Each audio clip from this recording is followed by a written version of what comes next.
Caitlin Clark is participating in shoot-around this morning, going through warm-ups, then some non-contact drills with the second team. Caitlin Clark walked back onto the court, and instantly, the WNBA lost its balance. The cameras caught her jogging, passing, shooting lightly, but it wasn't the drills that sent shockwaves across the league. It was the symbolism.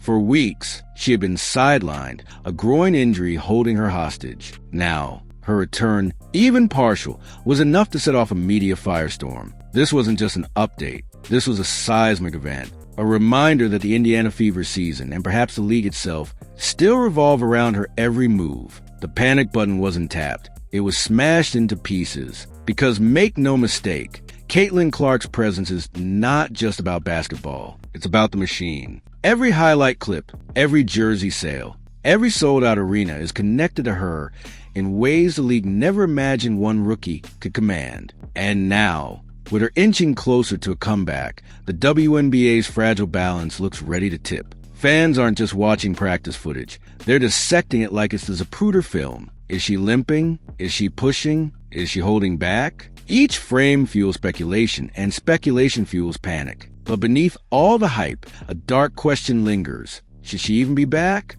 This wasn't an ankle sprain that could be taped up for a quick fix. This was a groin injury, one of the most lingering, frustrating, and dangerous setbacks an athlete can face. To many, seeing Clark jog at practice wasn't cause for celebration, it was cause for alarm. Was Indiana risking their brightest star's future just to chase a fleeting playoff dream? Or was Caitlin herself pushing boundaries because sitting out was never in her DNA? The panic wasn't isolated to fans or social media. It stretched into locker rooms across the league. Coaches whispered in strategy meetings. Players checked their phones during film sessions. Rivals who had enjoyed easy nights against a Clark-less Fever suddenly realized those days might be numbered. This wasn't just a return of a player. It was a return of chaos. And for teams clawing for playoff position, that chaos was devastating. Because Clark doesn't return quietly. When she plays, she warps the entire ecosystem around her. And that's what made this moment so volatile.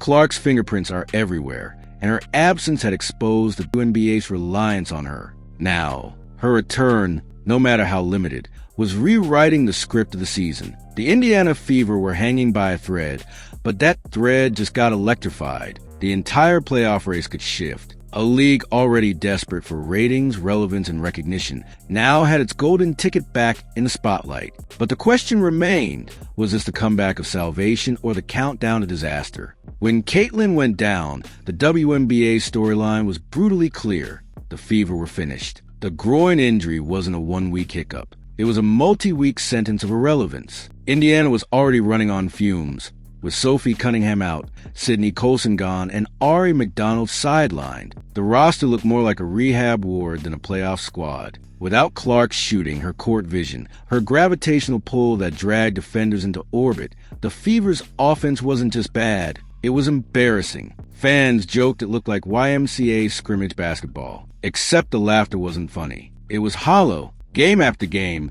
Indiana looked lost. Kelsey Mitchell would pour in buckets, but it felt like empty calories. Aaliyah Boston would post up, but without Clark feeding her easy looks, she was forced into double and triple teams. The entire team ran possessions that sputtered out into forced shots and missed opportunities. No spacing, no rhythm, no confidence. Clark's absence was more than physical. It was psychological. Every player carried the weight of her missing presence. The Fever weren't just playing without their star. They were playing without their identity. But then, something changed. This week, grainy practice clips surfaced online. Clark dribbling. Clark passing. Clark shooting from mid-range. Not in contact drills, but close enough, and the internet exploded. Suddenly, the joke stopped, replaced with fevered speculation. Was she coming back this week? Next week? For the must-win games looming? Fans didn't care that it was only light warm-ups. To them, it was resurrection. To opponents, it was dread. And for the WNBA itself, it was a chance to finally breathe life into a season gasping for oxygen. The irony was brutal. Clark's absence had exposed just how broken the Fever were, but her return threatened to expose the rest of the league. Teams who had gloated, who had relished Indiana's collapse, suddenly faced the prospect of dealing with her again. Coaches like Cheryl Reeve, who seemed allergic to Clark's existence, would now have to craft game plans to stop her once more. Players who had thrown shade on social media now faced the uncomfortable truth. Clark was back, and she was ready to silence them on the court. The reckoning was real, and yet the danger loomed. Groin injuries don't just disappear. They linger, they flare, they wreck seasons. The Fever needed Clark, but at what cost? Was the team gambling her long-term health for a desperate playoff push? Or was Clark's competitive fire, her refusal to sit out, driving this timeline more than logic ever could? Fans didn't care about the risks. They saw her on the floor and believed again. But belief can be cruel, and the WNBA knew that if Clark re-injured herself, the fallout would be catastrophic. As the Fever staggered toward the finish line, every game became a must-win. The Sparks loomed. The Valkyries loomed. Even the sky hovered close in the playoff race. Indiana's margin for error was non-existent. Without Clark, they were finished. But with her, the math changed overnight. One Caitlin Clark dagger 3 could flip a playoff bracket. One hot shooting night could derail an entire rival season. That's why the league wasn't celebrating her return with open arms. Deep down, every team fighting for survival knew her presence meant their nightmares were just beginning. For the Fever, this wasn't about glory. It was about survival. Their roster was patchwork. Their chemistry shattered. Their confidence eroded. But Clark's return offered a sliver of hope. Even if she wasn't at full speed, her gravity alone warped defenses. Suddenly, Boston wouldn't face triple teams every possession. Suddenly, Mitchell wouldn't need to be a one-woman army. Clark's presence was oxygen, and Indiana was suffocating. The panic wasn't just about her health. It was about the realization that the WNBA's playoff race might be rewritten in real time. And fans knew it. They swarmed comment sections, flooded timelines, and turned every practice clip into a viral sensation. It wasn't just Fever fans. It was the entire basketball world. Some begged for her return. Others warned it was too soon. But everyone agreed on one thing. Caitlin Clark's story was the only one that mattered. That's the tragedy and the triumph of the WNBA right now. Its entire spotlight has shrunk to a single player. Love her or hate her, the league lives and dies with Caitlin Clark. The tension stretched beyond opponents and fans. Even referees felt it. All season long, they have been blasted for their treatment of Clark, allowing hits, ignoring fouls, letting her be battered like she was in a boxing match. Now,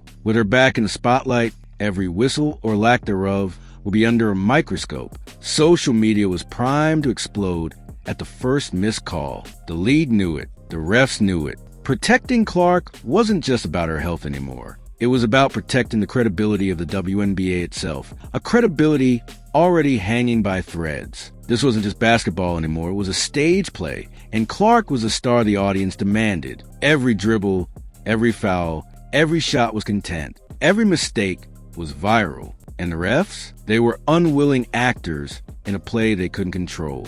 The stakes were absurd, yet real. One missed call could ignite outrage that overshadowed entire playoff series. The officials were under pressure like never before, tasked with balancing fairness, safety, and the raw economics of keeping Clark on the floor. The panic wasn't just on the court, it was embedded in every whistle's echo. And then there was Clark herself, restless, impatient, wired to compete. This was the same player who carried Iowa through wars, who never ducked competition, who thrived under pressure that would break others. Sitting on the sideline, watching her team collapse was torture. Reports suggested she was already lobbying to return, eager to shoulder the burden again. That's her DNA. That's her curse. For Clark, the risk of re-injury was nothing compared to the risk of irrelevance. She didn't want to be safe. She wanted to be great. And greatness demands sacrifice. The Fever medical staff faced an impossible dilemma. Do they protect their star at all costs,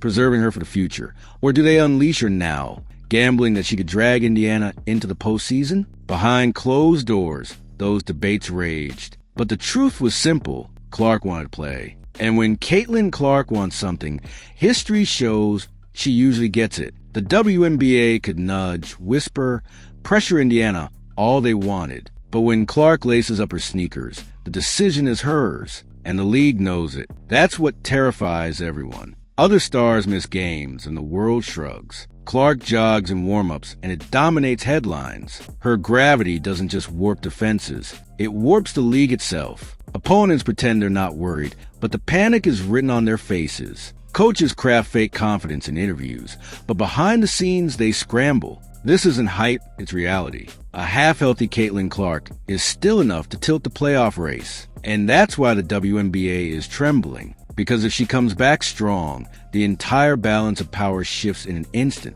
Indiana's playoff hopes are hanging by a thread, but Clark's return ties are not in that rope. Without her, the Fever look like an expansion team. With her, they look dangerous. Every rival in the playoff bubble, Sparks, Valkyries, Sky, knows their margins vanish if Clark suits up, and that's the nightmare. Because Clark doesn't ease her way back into games. She attacks. She bombs threes from the logo. She plays like every possession is her last. That's the competitor returning to the floor. And no one in the WNBA wants to face that storm in a do-or-die game. The league itself knows the truth, even if they won't say it out loud. They've been eating off Clark's name all season. Ticket sales, TV ratings, jersey sales, all tied to her. Without her, the playoffs risk becoming another Liberty vs. Aces rerun, a storyline the casual fan won't care about. With her, the postseason becomes must-watch drama. That's why the panic feels like desperation. Because Caitlin Clark isn't just Indiana's savior.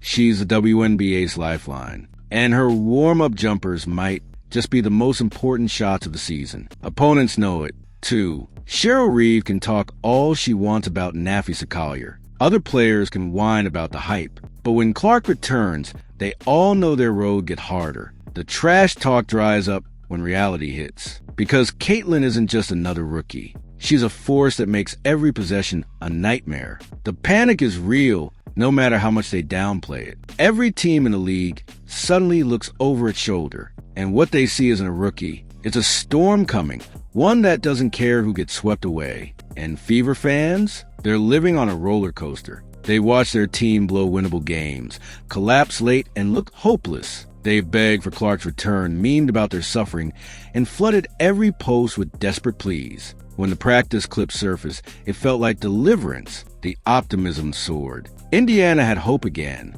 but hope is dangerous. If Clark returns too early, looks rusty, or re-injures herself, the dream turns nightmare. The line between resurrection and ruin is razor thin. And Indiana fans know it, even as they cling to the miracle of their star's return, because that's the gamble. Groin injuries don't heal overnight. They linger. They flare, they punish anyone reckless enough to ignore them. Indiana must weigh her health against the fleeting promise of a playoff run. Fans scream for her return. Coaches whisper caution. And Clark herself? She's caught in the middle. Her fire won't let her sit idle, but her body might betray her. That's the drama. That's the risk. And that's why this isn't just about basketball anymore. It's about legacy, pressure, and the brutal cost of greatness. And yet, if she steps back on that floor and shines, even at 80%, the internet will explode. Imagine her hitting a dagger 3 against the Sparks. Imagine her torching the Valkyries